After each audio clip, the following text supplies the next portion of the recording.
Well, so what qualities make a bad partner? Because, I mean, for me, I was just saying I don't like somebody who's always texting all the time. Like, an over-communicator is bad. And don't get me wrong, communication is perfect, but over-communicating is a fatal flaw, at least for me. Yeah, it really just depends for me.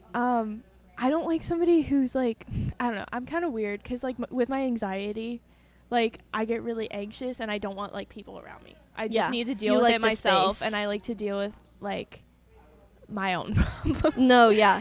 Somebody else's problems can become a lot, especially if you're constantly talking about them. Well, and then it makes me also like feel bad if like they're trying to comfort me and I'm like anxious.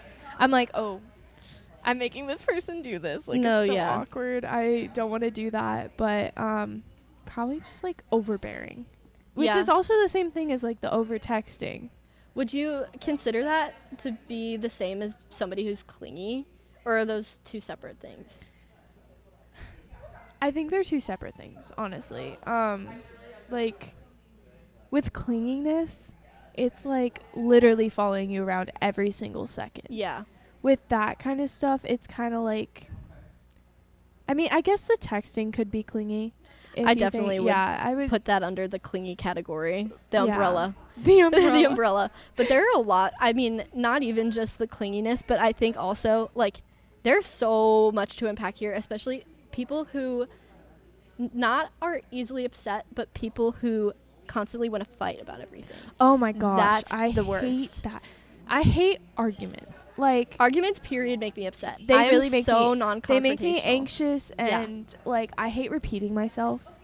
And they're so unnecessary. Yeah. Arguments are so easy to talk. If you're understanding and you keep an open mind, it's so much easier to just talk and come to an understanding mutually than to sit there and just yell at each other. Or it doesn't get you anywhere, honestly. No. Even, I mean, and it's hard too, because a lot of the arguments I'm replaying in my mind were over text, and that messes up tone, that messes up meaning, and then you sit there and so many things get miscommunicated and shrewd, and then you end up in such a bad place.